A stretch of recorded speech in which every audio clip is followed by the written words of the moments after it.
बाकी सारी चीजें गई साइड में, सिर्फ इतना बता दीजिए बाबा जी मेरे कितने मार्क्स आने वाले हैं।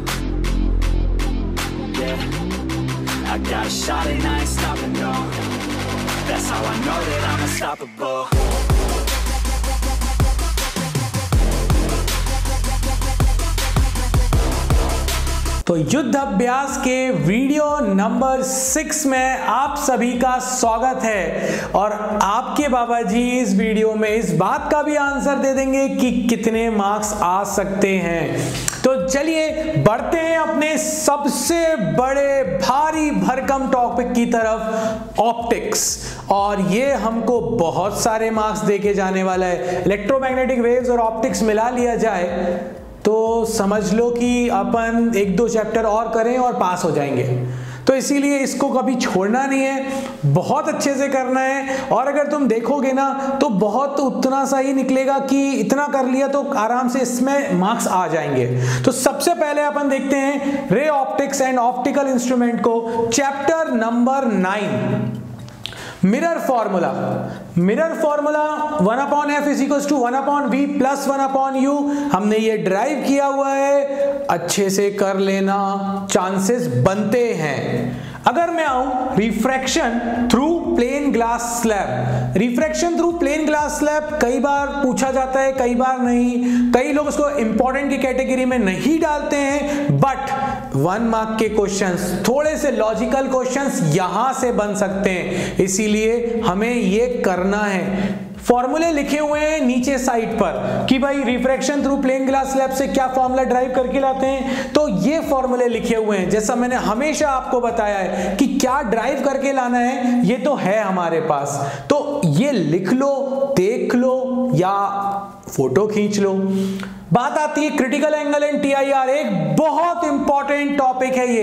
इस टॉपिक को या तो कोई रीजनिंग का क्वेश्चन मिलने वाला है या फिर μ = 1/sin पर बेस्ड कोई न्यूमेरिकल मिलने वाला है या फिर TIR के लिए कंडीशंस पूछने वाले हैं। बहुत ज्यादा इंपॉर्टेंट टॉपिक है। यहां पर एक न्यूमेरिकल का टॉपिक और बनता है, relation between real depth, apparent depth and mu. वहां से भी क्वेश्चन न्यूमेरिकल बन सकता है। But yes, critical angle and TIR a very important topic. Move करते हैं हम कर्व सरफेस की तरफ। ये तो जिस दिन मैंने ये वीडियो डाला था ना, उसी दिन मुझे समझ आ गया था कि कितने लोगों को दिक्कत है, क्योंकि एकदम से व्यूज बढ़ने लग गए थे।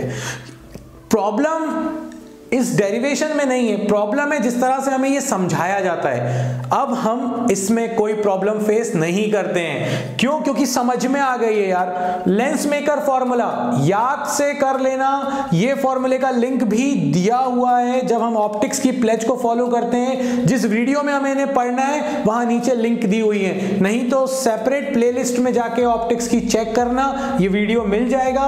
हाँ, उसके इनिशियल में बाबा जी ने N1 N2 थोड़ा सा चेंज कर दिया है, वो एक बार देख लेना बूटी वाले सेक्शन में। बाकी उसका पूरा डेरिवेशन बिल्कुल क्लियर है और दिमाग में बैठ जाएगा। वर्चुअल ऑब्जेक्ट का कॉन्सेप्ट बहुत डिटेल में समझाया है। अब आ जाते हैं हम कॉम्बिनेशन ऑफ लेंस पर। वैसे डिटेल का मतलब बाबा जी के लिए मतलब 2 मिनट होता है ना, क्योंकि हम सारी चीजें 10 मिनट में तो कर ही लेते हैं, ज्यादा से ज्यादा 12 मिनट होते हैं, तो इसीलिए डेरिवेशन हमारे लिए कोई प्रॉब्लम नहीं रही। अब कॉम्बिनेशन ऑफ लेंसेज, यहां से तो न्यूमेरिकल भी बनते हैं, बाबा जी ने इस पे डाले हैं बहुत सारे न्यूमेरिकल के वीडियोस, और ये डेरिवेशन अपने आप में भी बहुत इंपॉर्टेंट है।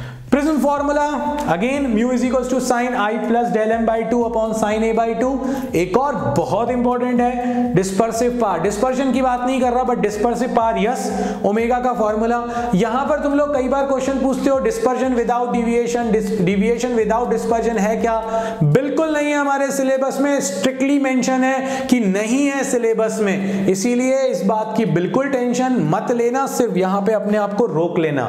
अब हम आते हैं ऑप्टिकल इंस्ट्रूमेंट। भाई कुछ पढ़ो ना पढ़ो, ऑप्टिकल इंस्ट्रूमेंट में compound microscope, astronomical telescope and difference between reflecting type and refracting type telescope तो पढ़ना ही है। अगर ये नहीं पढ़ा तो बहुत दिक्कत आने वाली है। तो इसीलिए ये 3 चीजें याद से पढ़ लेना, प्लेज में ये भी कवर किया है। तो ये हुआ हमारा रे ऑप्टिक्स। अब आता है हम वेव ऑप्टिक्स की तरफ। वेव ऑप्टिक्स में एक आउट क्वेश्चन यहां से बनता है कि भाई हाइगन के प्रिंसिपल से रिफ्लेक्शन या रिफ्रैक्शन आपसे प्रूव करवाया जाएगा। सब किया है हमने। बात करें YDAC, कुछ और पढ़ो ना पढ़ो, यंग्स डबल स्लिट से फ्रिंज विड्थ निकालना और इंटेंसिटी का पैटर्न, जैसे जैसे हम सेंट्रल से दूर जाते हैं उसके बेसिस पर जो कांस्टेंट वो ग्राफ बनता है हमारा, बहुत इंपॉर्टेंट है। डिफ्रैक्शन सिंगल स्लिट से बहुत टाइम लिया था इसे समझाने में, कर लेना। और special questions on central fringe double width क्यों होती है, या अगर मैंने YDAC में कलर्ड लाइट यूज कर ली, व्हाइट कलर यूज कर लिया instead of a single monochromatic light, coherent sources क्यों यूज करते हैं, ये सारे क्वेश्चंस बहुत इंपॉर्टेंट है। बाकी तो PDF नीचे डिस्क्रिप्शन में मिल ही रही है इंपॉर्टेंट क्वेश्चन की।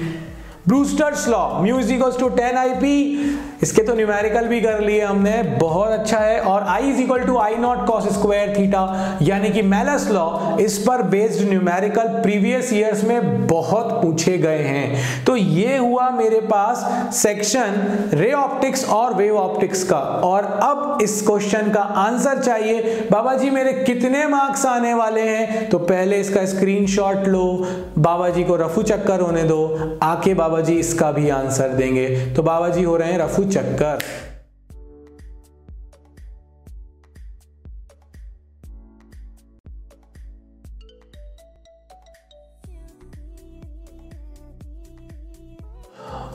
बढ़िया स्क्रीनशॉट आया, क्वालिटी बढ़ा लेना, तो ये जितने छोटे पॉइंट्स लिखे हैं ना ये सब दिखेंगे तुमको। Now coming to this point कि मेरे मार्क्स कितने आने वाले हैं बाबा जी, तो देखो भाई अगर ये तुम अच्छे से करते हो तो तुम्हारे 50+ मार्क्स आ जाएंगे, बट उसके लिए तुमको न्यूमेरिकल्स भी करने होंगे, अच्छे से करने होंगे। जो लोग कह रहे हैं 95+ अगर चाहिए तो सैंपल पेपर भी सॉल्व करने पड़ेंगे, प्लेज पूरी करनी पड़ेगी, न्यूमेरिकल्स पूरे करने पड़ेंगे, इंस्टा पर जो 1 मार्क के क्वेश्चंस अपलोड किए बाबा जी ने वो पूरे करने पड़ेंगे। जब ये हो जाए तब पूछना बाबा जी और क्या, तो और बता दिया जाएगा, बट इतना तो मिनिमम करना पड़ेगा 90+ के लिए। और एक बात, 95+ लाना है मतलब पूरे के पूरे कंसंट्रेशन के साथ तुमको पेपर में बैठना होगा। सिर्फ तुम्हारी गलती तुमसे मार्क्स ले पाएगी, अदरवाइज कोई नहीं ले पाएगा। और ये भूल जाओ कि मैंने पढ़ा था, नहीं पढ़ा था, अब क्या करूं भाई, 20 घंटे मांगे हैं, दे दो और अपने मार्क्स ले लो। इस वीडियो में इतना ही। जय हो।